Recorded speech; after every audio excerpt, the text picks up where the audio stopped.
Metinam iekšā mūsu bagažnieka grīdas rezerves riteņa fragmentu, kuru izgatavojām pagājušajā sērijā.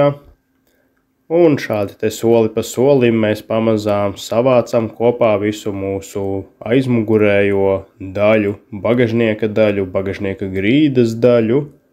Jā, un pamazītēm iemetinam visu šo te iekšā un tad slīpējam, protams, nost visu, lai viss ir skaisti, līdzeni un acīm baudām.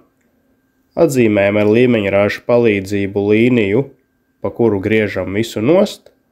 Šis te ir liekais, jo mēs izveidojām panelīti ar rezervi, nedaudz lielāku, jo vienmēr var nogriezt lieko, taču piemetināt klāt iztrūkstošo, tas jau ir nedaudz nesmukāk.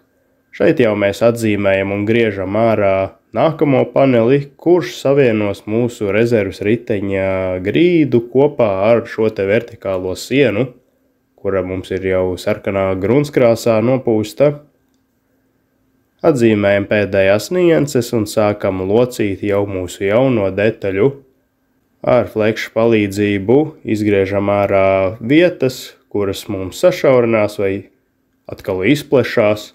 Un šīs te detaļas iemetināšanu, protams, ka tu redzēsi nākotnē.